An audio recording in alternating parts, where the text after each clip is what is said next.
The twin sons of Velaranin were beginning their descent behind the jagged horizon, casting long shadows across the barren landscape. Dust swirled in the air, catching the last of the orange light as it fell upon the crumpled figure of a woman.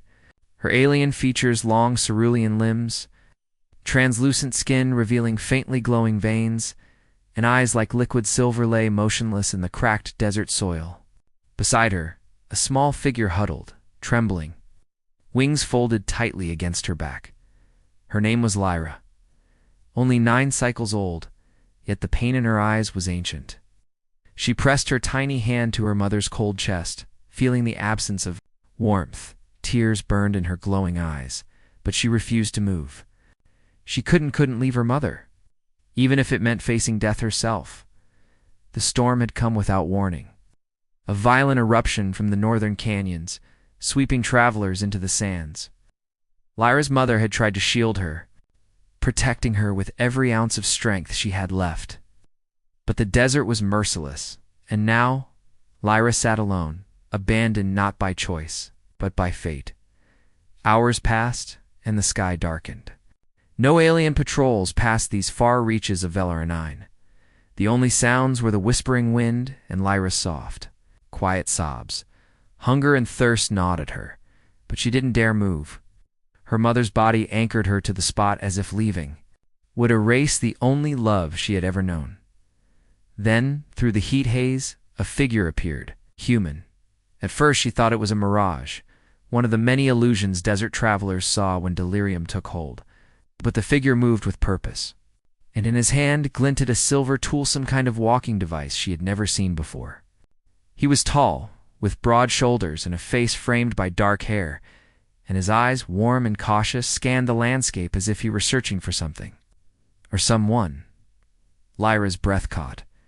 Humans were rare here, even more so in the uncharted southern desert. Many in the galaxy whispered that humans were reckless, selfish, and dangerous. But the man didn't move past her. He stopped a few meters away, lowering himself to the ground. "Hey," he said gently, his voice rough but not unkind. "Are you alone?" Lyra didn't answer.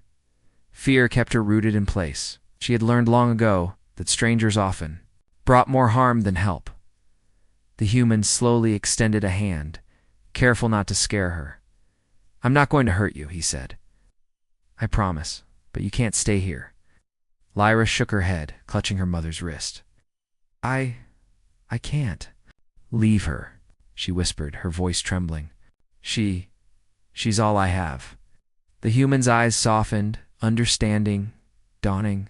"I know, I get it. I wouldn't leave someone I love behind either, but if you stay here, you won't survive the night.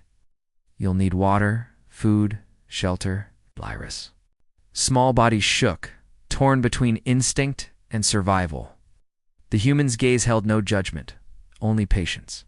Slowly, almost imperceptibly, she let go of her mother's hand and inched toward him, keeping her eyes fixed on the ground. "Good," he said softly. "Let's get you somewhere safe."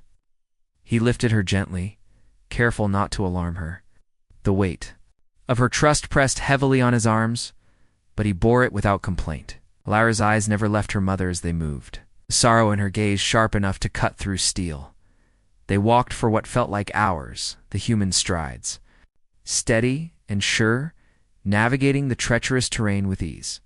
He talked occasionally, telling her about small things, stories of human children, of distant planets, of life outside the deserts of Velaroni. Lyra listened, hesitant at first, but gradually. Her curiosity overcame her grief. Eventually, they reached a cave nestled in the side of a rocky cliff, protected from the harsh winds and the scorching sun. Inside it was cool and dark, and a small pool of water shimmered at its center. The human knelt beside it, offering her a sip. Lyra hesitated, then took it, the cool liquid burning away some of the dryness in her throat. "You saved me?" she asked, her voice barely audible. The human nodded, a faint smile on his lips. "Yeah, I couldn't just leave you there. You didn't deserve this. Nobody does." For the first time since her mother had fallen, Lyra felt a spark of hope. The stranger wasn't just a human, he was someone who chose compassion. Someone willing to act when the universe had shown cruelty. Days turned into nights, and nights into cycles. The human, whose name she learned was Jace, stayed by her side, teaching her how to find food in the desert, how to navigate by the stars, how to protect herself from dangerous creatures. He didn't try to replace her mother, and he didn't pretend to. Instead, he gave her the tools to survive, and slowly, Lyra began to trust him. One evening, as the twin suns dipped below the horizon, Lyra climbed onto a rock, gazing at the stars. Jace sat beside her, quiet. "You miss her," he said softly, more statement than question. Lyra nodded, tears glinting in her silver eyes. I can't stop." "You won't," Jace said. "But you can honor her by living, by surviving, by carrying her memory with you instead of letting it weigh you down." Lyra pondered his words. They were strange, heavy, and full of meaning she had never grasped before. But she felt something shift inside her, determination, fragile but present, like the first bloom of spring after a harsh winter. The next morning, they continued their journey. Lyra rode on Jace's back, holding tightly as he navigated the dunes.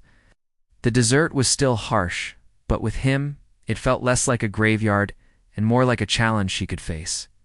Weeks passed. They encountered other travelers, some hostile, some friendly. Lyra learned quickly, absorbing knowledge from Jace and the universe around her.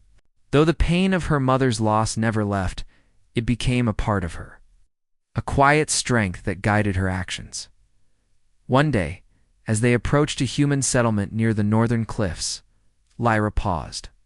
The settlement was bustling, full of life, an energy she had only glimpsed in Jace's stories. Children laughed, vendors shouted, and the smell of cooked food filled the air. She turned to Jace, hesitant. Will they be safe for me?" she asked, her voice trembling. "They'll be fine," Jace replied. "And so will you. You've grown stronger than you know." Lyra's eyes shimmered, a mixture of sadness and gratitude.